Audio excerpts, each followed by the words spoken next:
In an embarrassment of riches, we have yet again another adventure bike to choose from in 2022. The all-new, highly anticipated Ducati Desert X Dream Wilder. Will this bike be enough to compete with the other established motorcycles in this class, like the KTM 890 Adventure R, the Yamaha Tenere 700, and the Triumph Tiger 900 Rally Pro? And is it good enough that you should cancel your deposits that you just made on the other new entries to the ADV segment, like the Aprilia Touareg 660, Husqvarna 901, and the MV Agusta Lucky Explorer? So in this video, we will discuss if the Ducati Desert X Dream Wilder has the goods to start down the dark path and forever dominate your destiny. Let's start out with the styling of this motorcycle. I, for one, dig the Stormtrooper look and clean lines of this motorcycle. We were teased with the prototype version of the Ducati Desert X on this bike 2 years ago at EICMA, and it's not often that the production version that hits the showroom floors retains much of the same looks and features of the prototype version. So it's refreshing to see that Ducati kept most of the styling cues from that original prototyped version. Ducati even kept the dual tank feature shown in the prototype as an option, just like the original X-Wing Starfighter did. At first, I thought the fuel tanks were just a gimmick, that it was just there to make the bike look more apocalyptic, but I was wrong. If chosen as an option, the rear saddlebag fuel tanks will add an additional 8 liters or 2.1 gallons to an already impressive 5.5 gallon or 21 liter tank. That should be enough fuel range to get you from one side of Tatooine to the other. There's no question that the Ducati designers pulled up some old photographs of the Cagiva Elephant, a V2 4-stroke enduro off-road motorcycle that was produced between 1990 and 1997. Now, back in the 1990s, Cagiva owned Ducati and MV Agusta, and their Elephant was powered by a Ducati engine. It was a lovable little porker that could reach a top speed of 115 miles an hour, had 57 foot-pounds of torque, and a claimed 66 horsepower. But it was quite the capable bike, winning the 1990 Paris to Dakar Rally. Now, I, for one, am not surprised that Ducati chose to go back into the archives and resurrect an old discontinued model. That seems to be the theme here with other manufacturers like Yamaha, Honda, and Aprilia, who have resurrected old models from the dead and brought them up to date with a modern look while still retaining some of the retro lines of the originals. And I can't blame them. It's never a bad day to get iconic. I think the bike looks as stunning as a Naboo sunset, and the Desert X in white looks clean and crisp, and it's a much different look and vibe from Ducati's traditional red color scheme.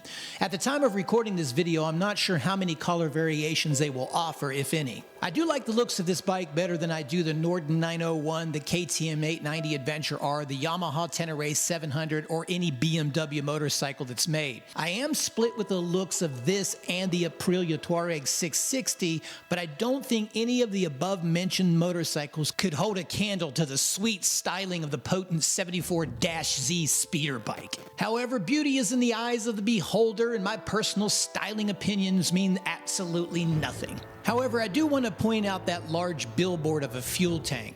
Now, I'm guessing that's only a plastic cover, because if that sidewall is metal, it's going to be an invitation to Dentville off-road. When it comes to specs, what's listed on paper can vary greatly in the real world, so to me specs are simply just speculative, and we judge a bike on its total package, not just one item listed on a spec sheet. But the Ducati Desert X has a long 63.3-inch wheelbase, 27.5 degrees of rake, 4.8 inches of trail, 110 horsepower with 68 foot-pounds of torque. So the Ducati Desert X should be just as capable on and off-road as any of the other class entries, and it should be able to plow through the dunes as swiftly and smoothly as the legendary X34 land speeder. One thing that stands out to me, though, is its claimed weight of 202 kilograms or 450 pounds dry.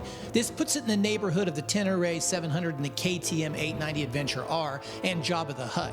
However, that is dry weight, and Ducati hasn't made it clear what they necessarily mean about dry weight. I'm not sure if they mean dry as in that's just without gas, or that's without gas and oil, or that's without gas, oil, or other fluids. This could add anywhere from 20 to 50 pounds in addition to that claimed weight. But in my best guesstimation, I would think fully fueled, full of fluids, rolling weight would be roughly about 480 pounds. One thing I do trust is Ducati engineering. When Ducati set out to build a true off-road scrambler with the Desert Sled, many critics thought it would be just a hipster poser bike, but it wasn't. It was actually a true off-road capable and durable scrambler. So I expect that the Desert X will fulfill its intended purpose and easily be on par with the other entries in the class, because Ducati doesn't mess around, man.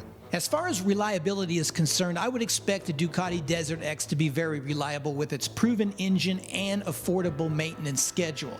Now, maybe it's not as affordable to maintain as like Japanese maintenance, but it's certainly much cheaper than Millennium Falcon maintenance. The Desert X comes with a mobile phone looking 5-inch TFT display in a vertical style, much like the Tenere 700. And the TFT appears to be very clean and graphically pleasing, comes with multimedia connectivity, and that will allow you to transmit your messages back and forth to the Death Star. There are enough rider modes with the Desert X that would make R2-D2 jealous. You have 6 different types of modes to choose from, including sport, touring, urban, and wet riding mode for use on wet asphalt. There's also 2 other riding modes that are dedicated for off-road riding, the Enduro and the brand new Rally mode. I think you're looking at a well-fitted motorcycle here with the basics of electronics. However, I haven't found out any info as to whether or not the Desert X will have heated grips, heated seats, lane-changing assist and warnings, or any other kind of premium farkles, or whether or not you'd be able to add those as an additional option. One thing that is not retro about the Ducati Desert X is the price. It comes in at a cool $16,700 United States dollars, or 4,900 Imperial credits. When I first heard the price, I thought, well, Ducati will be Ducati. But the more I compared it to the other motorcycles in the class, I found it to be a fair price for what it is. I mean, it's $2,600 more than a KTM 890 Adventure R, but it's still $600 less than the Triumph Tiger 900 Rally Pro.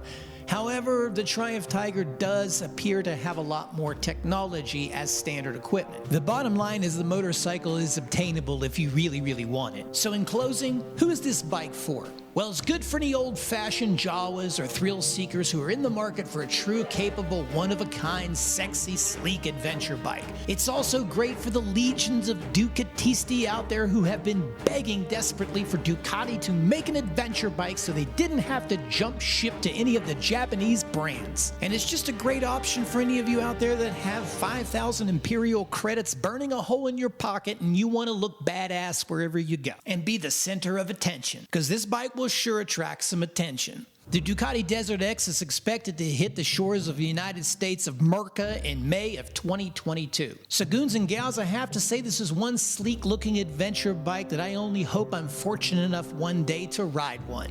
So Ducati, you done good on this one. You are the chosen one. You have brought balance to this world. May the Dream Wilder be with you.